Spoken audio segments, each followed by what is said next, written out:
What's up, everybody? Welcome back to our channel for collectors. And this is another episode of the best of the best. And today we're doing one of the greatest hitters of his era, none other than the Chicken Man himself, Wade Boggs. They are the immortal icons who transcend the sport. Swinging, there's a drive into left center field. That ball is going to be out of here. Larger than life legends who inspired collections for the ages. This is the Home Run Derby from 1959. What happens when the game's biggest players Bobby hits a drive into the gap in the left center field. There she is. meet the hobby's biggest super collectors. 1968 3D. That's where you'll find the best of the best. And here he is, John, Mr. Wade Boggs fan. How you doing, John? Pretty good, Theo. How are you? I'm doing good, man. He saw you have a spot in my intro. Yep. When I saw your videos, I'm like, I wonder if I'm going to be asked to be on. Yeah, I kind of took your stuff without asking. So. No, that's fine. I do appreciate you having me on to talk about my Wade Boggs collection, because I know for collectors, for the most part, and the channels that we participate in and stuff, tend to lean more toward vintage cards. And Wade Boggs is one of those players that he's sort of in like a no man's land. A lot of people consider vintage up to 1980, and then you have your modern cards, and he's in that period of the 80s to 2000s that I don't know if anyone has a category yet. It's not quite vintage, although some of his cards are 25 plus years old. Right. Like, where does he fit? So I appreciate you including Wade Boggs as part of, your two previous guests talked about, vintage cards and Hall of Famers. You may have some more modern players in future episodes, but I appreciate you including Wade Boggs in your series of videos here. Oh yeah, and I do want to say, you and some other guys out there shed some light on it, but I do think Wade Boggs is underrated as far as what he did in baseball. I'm not going to say in the hobby, in baseball. And I think some of it has to do with he was kind of, I want to use the word screwed over as far as MVPs go. Do you agree? Like, how many MVPs do you feel Wade Boggs should have won in his career? I think he should have won in at least 85. I mean, he led in like so many different offensive categories, except for like home runs and RBIs. And I forget who won it that year, but I think they led the league in home runs and or RBIs. Chicks dig the long ball, so to speak. It was those players that just tend to get the highlight reels and more attention, as opposed to the table setters that Boggs really was. I mean, his job was to get on base. His job wasn't to drive in runs. His job wasn't to hit home runs. It was to get on base. So you can see his, career statistics for runs scored. A lot of people thought that he was just a singles hitter, but he did what he was supposed to do in the lineup. I think primarily he batted. I don't think he batted leadoff. I think second, maybe. So yeah. He got on base for the other players deeper in the lineup to knock him in and to score runs, whether it be through a hit, a double, or a walk. Yeah. Because he wouldn't mind getting walks. So I think because of that, the voters back in that age just didn't respect that or understand the importance of that. Now, would that translate today? Would they recognize that today, the high batting average and high on base percentage? I don't know. We have had some MVPs, who won the batting title and lead the leading hits, maybe not home runs or RBIs, get an MVP award. So I think Boggs probably should have gotten at least one based on his 1985 season. It was just phenomenal. Yeah, I agree. Could you imagine Ricky Henderson as the leadoff hitter in his prime and Wade Boggs as the second hitter in his prime? That would have been unbelievable. Yeah, imagine it. I mean, the cleanup hitter could have bunted and scored a run. Yeah. All right, let's get into showing the card mode here. Let me switch over. So let me just go over with the audience out there. there's been a couple of these so far. If you haven't seen one, basically what I asked the super collector to do is I asked them to look at each year of their playing career and their favorite card from each year. So Wade Boggs' career runs from the 1982 season until 1999. And then the super collector also at the end gets to pick one modern card that they felt were their favorite modern card.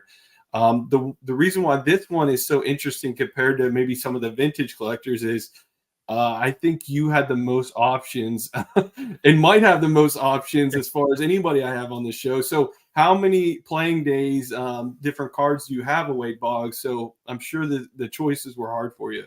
Yes, very hard. Now, some years were easier than others, but from his playing days, now I do have a minor league card I'll show here. So from 1981 to 1999, I have 2011 different cards that I had to go through year by year. Wow. And then for the one modern card from 2000 to 2024, I have 3,496 to choose one card. So, needless to say, I went with one that I always seem to turn to. I love the design of it. Okay. It's rare, but not super rare. And of course, I do have a dream card that is sort of missing in my collection. Not sure if I'll ever pick it up, but I have that to talk about as well. That's crazy. I can't wait to see what you pick with so many options. So let's get started with the first season here in 1982. Yep. Before we get into 82, he does have a minor league card from 1981, and it's his TCMA Pawtucket Red Sox. That's awesome. So we'll go to his 1982, and actually this one was probably the easiest year because there's only one issue, and it's his Red Sox Herald stamps. So it's not a card; it's actually a stamp that were found in the Boston Herald newspapers, and it came with sort of like a little poster. See if I can get that to focus a little bit better. So you could get these stamps and put them on the poster, and it had a huge lineup. It wasn't just the starting 9 or whatever. I don't know how many there were in the set. This looks like it's card number 7. I think they were close to 60. And I do have the poster without any of the stamps on it.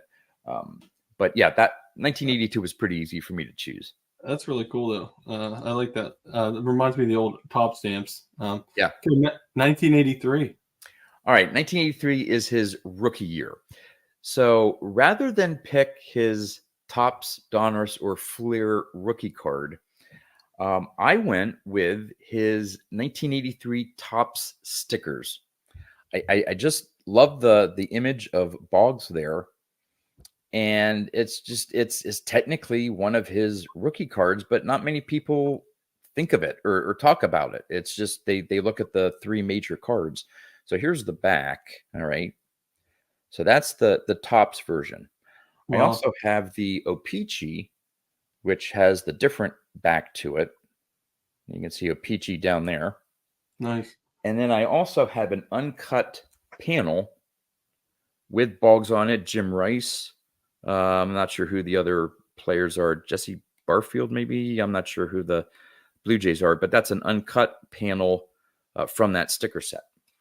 So, did they have the albums back then? Whenever you could fill up an album with the stickers. Yep. Basically? Yep. These were part of the albums. Topps did stickers through, I want to say, the late 80s, mid 80s, something like that. And yeah, you peeled them off, and the books typically had a page for each team, and then there were like some all-star cards, all-star stickers that you could fill in.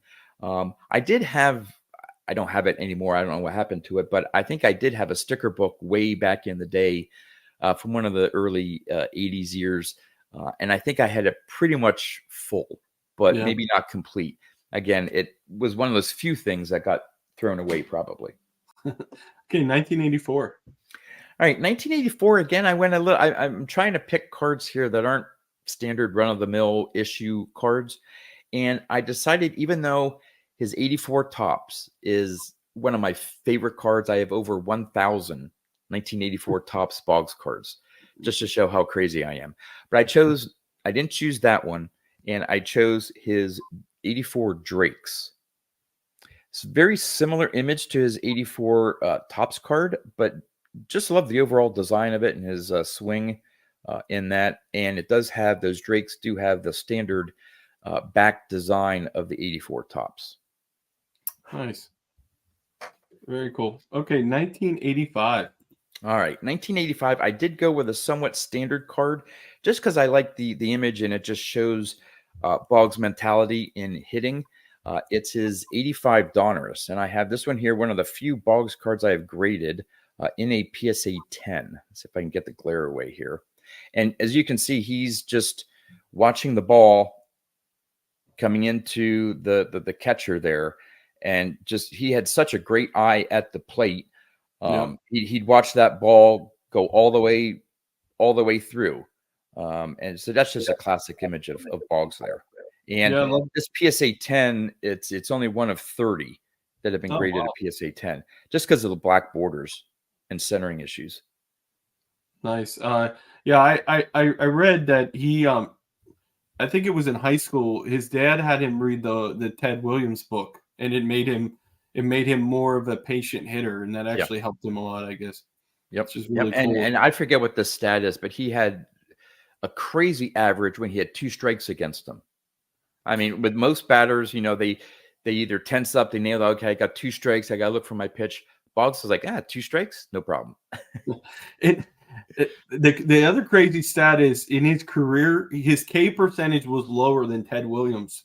Like that tells you how good he was at the plate. Like he rarely struck out. And if you watch baseball today, I mean, everybody is ridiculous in strikeouts. So. I don't think he had a single season where he struck out 100 times. Yeah. And usually it was in the 50s or 60s, something like that. Crazy. Okay, 1986. 1986. I did go with another standard card. Again, just love the design. 86 Donruss.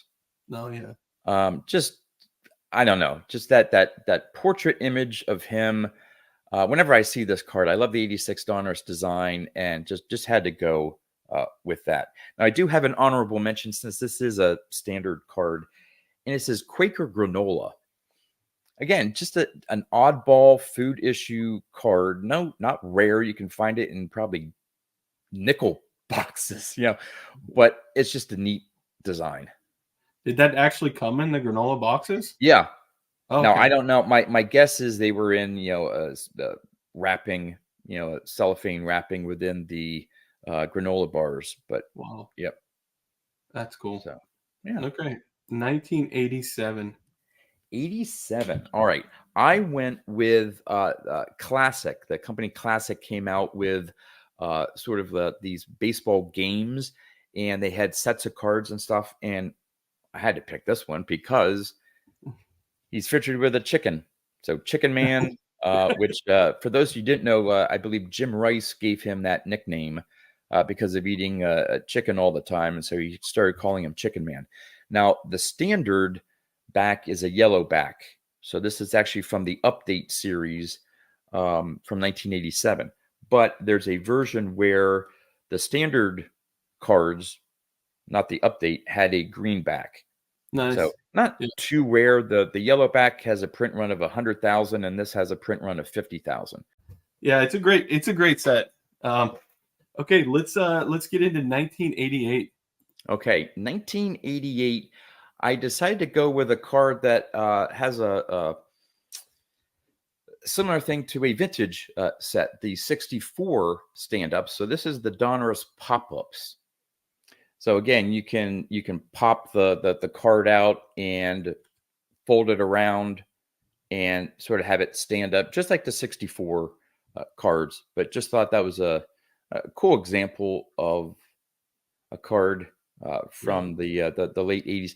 Once you get into the mid to late 80s, there were a lot of, you had the Kmarts, the KB Toys, you had all these other companies putting out these little sets of cards, maybe 30, 40 cards in a set. So many different options. And you started getting some insert cards in Topps and Flair and different things like that. But this one was, I don't know, just sort of interesting. Yeah, that is really cool. Let's go to 1989. All right, 1989. This is a rare card. This is the Topps Heads Up Test issue. So Wow. these were single cards, if you want to call them that, single pack cards, and it was only done through a test. And they're sort of like a big head type thing. And this is one of the rare ones that still has the adhesive thing. To it. And these are really, really hard to find. I think there's maybe a Griffey in it, which is the probably most expensive one, but you don't see these show up much at all. Yeah, I think we're looking for the word suction cup. But yes, was there like a cardboard around it, and you had to punch it out, or that's how they? Oh wow. Yep, this is how they came in the pack. And again, it's rare to have that suction cup still on it. That's cool. So yeah, this is one of my key pieces of my collection, because not many people have this. Okay. 1990. All right, another sort of oddball card. Pacific. Some of you may have heard of Pacific Trading Company. Well, Pacific also had a candy company, and so this is a promo card for a Wade Boggs chocolate bar. Wow. All right. And there's the back of it. And I actually have, they came in two versions. So this is the actual chocolate bar. You can see how thick it is there. So this is the blue version. And there's the back of it quickly. And then there's a red version as well. Wow. So a big Boggs collector of mine actually has an entire box of the candy bars. That is crazy. I like how they designed it like for like a sports card person, but I also think to myself, well, if you see that on the shelf, it's not very like appealing to like as a candy bar. You know what I mean? Like it's kind of a weird packaging. Yeah. So yep. All right, 1991. 1991. All right. Here's another oddball. It's a food issue. Mootown Snackers Signature Series. Just an oddball card issue. Wow. Here's the back of it. Again, some of these in my collection here that I'm showing off aren't necessarily super rare, although I do have some rare ones I'm going to show off here. And there's a full version with the tab. So it's actually, perforated in the middle there, but there's the front that you can send away, send for a complete set. And those are the players that were in the set. Wow. Is Mootown Snackers like I don't even know what do you know what the product It's a Sargento. I think it's a cheese issue. So okay. they're the little like either balls of cheese or something like that you could snack on. So it's not a milk product. It's a cheese product. Okay. Nice. I like that. Again, I saw it. I'm like, this is a cool card to show off. Yeah, it is. 1992. All right, 1992. Here's another very rare card, and the history behind it is a little bit unknown. In the packs of 1992 Donruss were is part of the set. It wasn't necessarily an insert set. Were Diamond Kings. They produced Diamond Kings and Donruss sets for 10 plus years. Well, this one is a Super Diamond King. Wow. Measures 5x7, and there's an unknown number out there. They think maybe as many as 20, but maybe not even that. And it really, some people think that these were produced for Donruss executives for a specific staff meeting. Others think that maybe they were given to some marketing reps as just sort of a sample of what the design of the card would be. They're not serial numbered. This one here is PSA 8. There are only 2 PSA 8s and 1 PSA 10. There's only 3 of these that have been graded by PSA. Wow. And I don't know if SGC has graded any. So at least in terms of the population count of graded cards, this is one of only 3. But there may be, and I don't even think there's 20 of them out there. Wow. And That's managed to insane. pick that. That's one of those grail items that Wade Boggs collectors would love. Yeah. Not too many have that card. Awesome. Okay, 1993. 1993, going with a little bit of technology that the card companies started to come out with in the early 90s. Of course, 93 was also the first year for Topps Finest and the finest refractors and that technology. But I picked the Pinnacle Cooperstown Dufex. So hopefully it'll show up here on the camera. It was just a way to have just a little bit of a shiny material, and it's like in a circular pattern as you move it. Wow. And these are this Dufex. I don't know if I don't have the odds of it, but they're the odds of pulling the Dufex version. This was a parallel or an insert card, I should say. So there was a base pull rate, but then these were even harder to pull. Wow. Yeah, that's really cool. I love that shine on there. Yeah. That's cool. All right, 1994. 94, going with some more shine here. This one is Pinnacle Museum Collection. Now, it has a stated print run of 6,500. Let's see if I can get the shine here. So stated print run of 6,500, which in today's standards is nothing. I mean, that's like, but back in the mid 90s, to have a card with a limited print run of even 6,500 is a tough pull. Yeah. That would be his first year in the Yankees uniform. Is that right? 93. He had some Topps update and later issue cards for that year showed him in a Yankees uniform.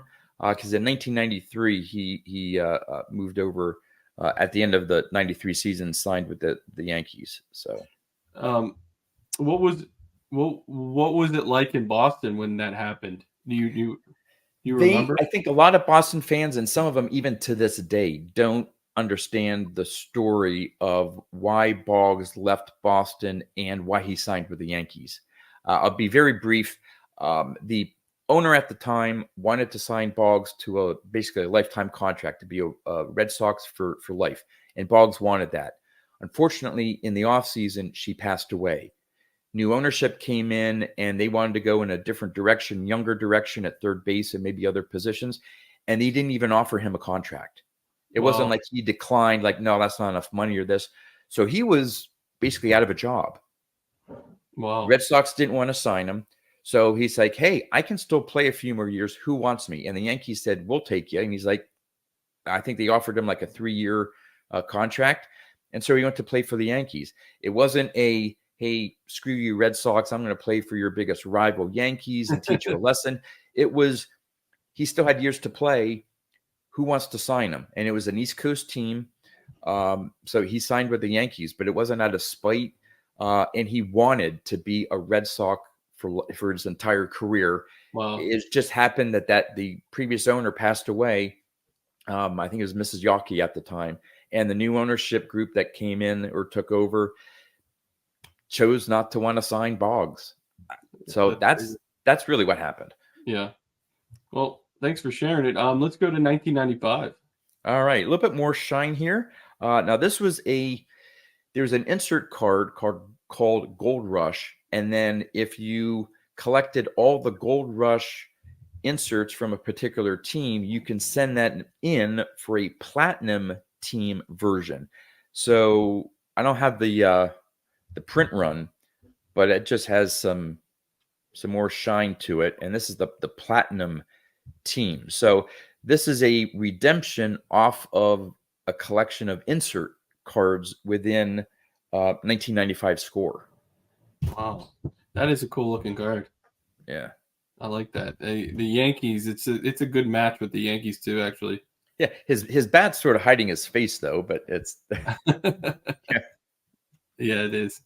1996. 1996. I went with, now this, it did not used to be a very expensive card. But because of, and you'll see here, because of the interest of what's on the card, it's the most valuable card in this insert set. Oh, wow. And it goes for crazy amount of money. It's not serial numbered, but this is from 1996 Pinnacle, and it's the Skylines. As you can see, it's like a clear acetate. But if you notice in the foreground there is the New York skyline and the Twin Towers. So this Yeah. card was from 1996. Obviously, 9/11 happened in 2001. And so all the different players in this insert set had a sort of a skyline of their home team. So I think Greg Maddux at the time was in Atlanta, so it would be the Atlanta skyline, and there's one from Chicago and so on. I think Wow. Boggs is the only one from New New York York. City, and this is the only one that has a picture of the Twin Towers. And this card goes for like $250. Wow. It's crazy. It is somewhat hard to find, the insert itself, but because of the Twin Towers picture, and it just has a special meaning to some collectors. I don't know. It's if you look for sold listings, there was one, I think, an auction that went for over $400, and then a couple were like for 175 and $200. It's crazy. Yeah, I do have to say though, I love the design. Like, there's not many cards I've seen with the skyline of the city that the players from in general. So I Yeah. love the concept. I thought that's really cool that they made that set like that. That's cool. Yeah. 1997. Okay. I did have an honorable mention for 1996, so I'll show this very quickly. And this is only because I believe I don't think this is the first set that had an on-card autograph. I think there were some insert cards, maybe with Upper Deck, but this was the first full autograph set, and it's 1996 Leaf Signature. Wow. Now, Wade Boggs was a short print in that set, and there was a silver, a bronze, silver, and a gold version. This gold version is only out of 100, and within that set, that's a hard pull. So I have all three versions. This is the gold version, but this one really started off from a hobby importance perspective. Started off the craze of inserting autographs into packs of cards, and this set was all autographs. Every single pack had autograph cards in it. So you can imagine the print runs for some of these players. They're in the several hundreds or thousands. But Boggs is short printed. So this one is only out of 100. Wow, that's cool. So I did want to show that off, just the importance of it. Yeah, I love that. And also 1996 was where your dream card would be if you had it. What card is that? Well, if you wouldn't mind, I'll get to that at the end, because I have a couple cards to show off that lead up to that. Okay, sounds good. That card, if that's okay. So yeah, sounds good. 1997. 1997. All right, I went with a pretty tough insert parallel. This is from EX 2000, and it's the Essential Credentials out of 99. And this is probably not going to do it justice here. It's a bit of a clear background to it, and it has sparkles along. Yeah, you can see some of the sparkles. That's the Essential Credentials version out of 99. And again, back then, cards numbered 100 or less were just 97, I think, may have been the first year that a card company did a 1 of 1. So it just gives you a concept. Today, there's so many 1 of 1s produced. Yeah. But back then, 1 of 1 was this brand new concept. And so cards that even were serial numbered out of 99 are really hard. Is that even before? Is that before they put the specific number out of 99? Do they just like literally write there's 99 of these basically? When it started off, they did do the serial numbers. Now this is out of 83 out of 99. Oh, okay, it does say 83. Okay. Yeah, some of them did have, hey, this is 1 of 5,000. So right, not all of them did have the serial numbers, but I think once the card companies started to get in those lower numbers, they decided to actually serial number each one. That's pretty cool. And that actually makes you feel more comfortable as a collector too, that they can't cheat that system. You know what I mean? So that's really, I like that. Okay, We got 2 years left. 1998. This should be Tampa, the Rays year, right? Well, it should be, but I'm picking a card showing him on a Yankee. Now, I do have an alternate here. This is Leaf Fractal Materials Z2 Axis. So Leaf Fractal Materials, this is sort of like a nylon. You probably won't pick it up on the camera. And then there are different parallels with different cutouts along the side. And this is called the Z2 Axis. And there's only 20 of them. Wow. And again, back in the day, this is a rare, very rare card. I know another super collector who is looking for one of these and does not have one and is pretty jealous that I have one. That's crazy. Out of 20. Wow. Yep. And as an honorable mention, I do have a Devil Rays card. This is the Circa Thunder Super Rave. You can see the shininess on that. And this is out of 25. Wow. That's And cool. these Super Raves, this is, I think, 12 out of 25. Just a extremely rare card for the Nice. 90s. And for some people that might not know, that was he went back to play for where he grew up. That was where he played high school baseball. It was Tampa, right? Yep. He was born in Nebraska and then ended up moving down to the Tampa area, even when he was playing with the Red Sox. And so, yeah, he was able to finish his career sort of like in his hometown, so to speak, which I think was really important to him. Yeah, that's awesome. Okay, last playing days year, 1999. All right. This one you would not think would be that rare, but it is extremely hard to find. It's the Devil Rays Boy Scouts card. So you can see the Boy Scouts logo there. Wow. And I don't know if it'll zoom in or not. I don't know if it'll show it. Yeah. Only boys who are members of the Boy Scouts of America and are in good standing are eligible for the commemorative BSA Collector's Edition baseball card. It is not to be sold.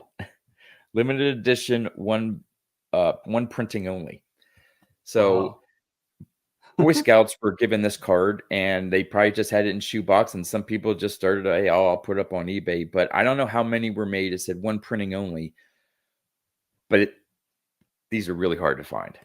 They did a nice job making those cards, though. Yeah. It's legit.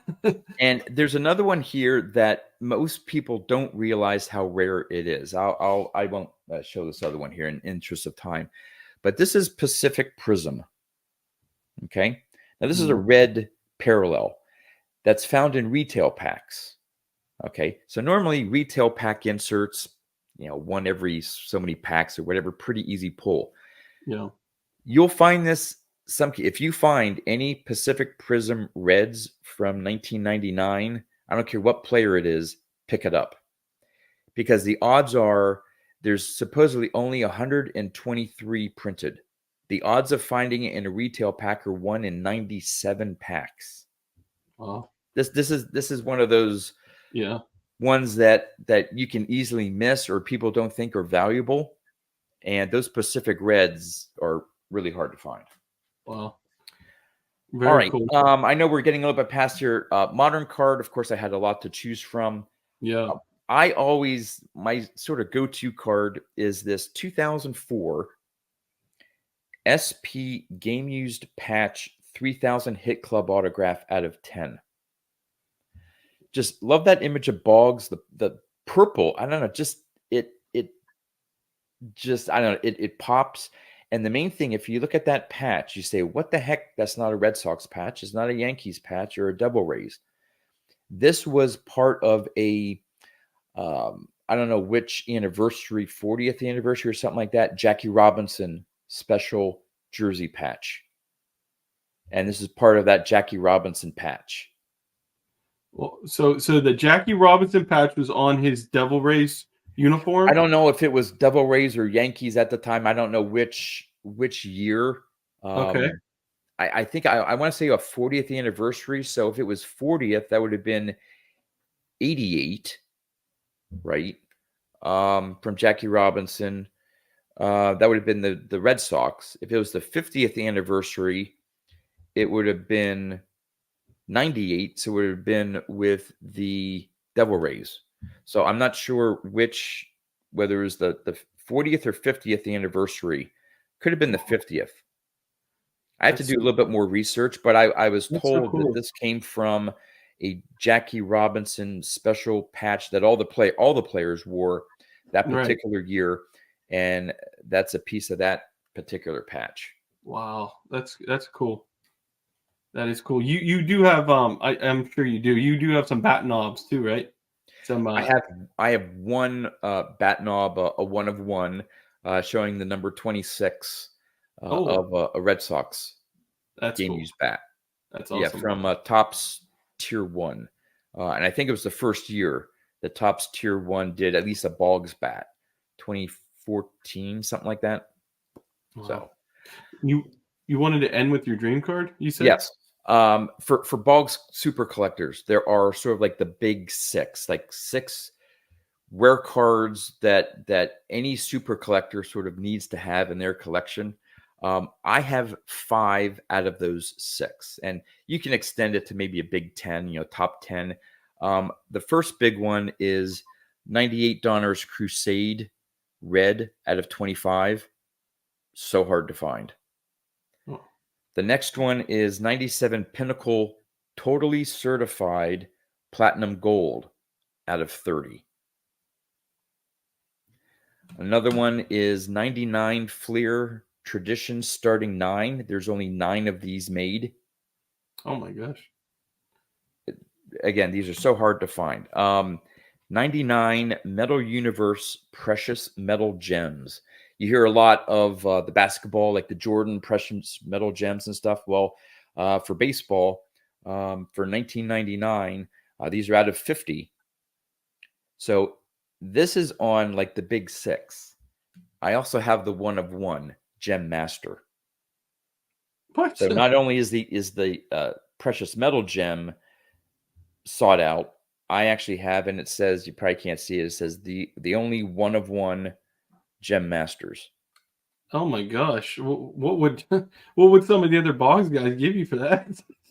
Every time I show this on social media, everyone replies that they're drooling because they can't believe that I have it. Wow. I can't believe you don't get that graded by PSA or something just to get it in Yeah, some case. of these I probably should get graded at some point just because of the rarity of them. And then Yeah, the last of the yeah. big 6 that I have is the 1999 Skybox Premium Star Rubies out of 50. Again, a insert parallel that is so hard to find. Wow. And so the dream card that I'm missing is the 1996 Select Certified Mirror Gold. Now, there's 3 different versions. There's a Mirror Red, which I have. You can sort of see the mirror shine on it. And this has a stated print run of 90. There's a Mirror Blue that has a stated print run of 45, but the Mirror Gold has a print run of 30. And there's one on eBay right now that I could pick up for the low price of $2,500. They are so rare. I think the reason why the set is so rare and people try to collect as many of them, I think Derek Jeter and A-Rod have a card in Select Certified. And that I think that Jeter Select Certified is in the 5 figures easily. Wow. One of my super collector friends has one, and it's graded a PSA 9, and he thinks it's worth anywhere from $8,000 to $10,000 in the PSA 9. That's a dream card that I don't know if I'm ever going to own. But there you go. I know I went a little bit longer than normal. I apologize for that. Oh, it's okay. I just had some really cool Boggs cards. I love opportunities to show them off. It was a lot of fun. I started this series because I like being a super collector, and I like the oddball and the stuff you don't see every day, and I'm loving this experience to just get to see some other sets and different decades and things like that, that you're showing and stuff like that. So it was a lot of fun, John. I'll give you the last word before we sign off the air. Do you have anything else to say before we head out here? Again, I really appreciate you having me on to show off some of my collection. It's not often that I actually get to rummage through, and I literally rummaged through all my. If you look at the card catalog back here, I went through every drawer from 81 to 1999, looked through every card, and tried to find one that I thought would be interesting for that particular year to show off. So I really appreciate you having me on. Oh yeah, absolutely. If you're not subscribed to John's channel, I'd be shocked, but John's handle's right there, and I'll have it below. It's Wade Boggs Fan on YouTube. Go check out his channel. He does a lot with vintage cards and everything like that. It's not just Wade Boggs cards. So check his channel out, and we're gonna end as always with John actually videotaped the cards you just saw today. So we're going to end with a tabletop display of John's favorite Wade Boggs cards year by year. So stick around to watch that. And thank you guys for watching. I'll see you guys on the next one. A virtuoso with a bat, Wade Boggs mastered opposing pitching with extraordinary vision and the ability to hit to all fields. Boggs totaled 5 batting titles, stringing together 7 consecutive seasons of 200 or more hits, walking more than 100 times in 4 straight seasons. With his knack for reaching base, Boggs often batted leadoff and scored at least 100 runs 7 straight years. The only member of the 3,000 hit club to hit a home run for the milestone, Boggs retired with a lofty .328 batting average. Wade Boggs was elected to the Baseball Hall of Fame in 2005.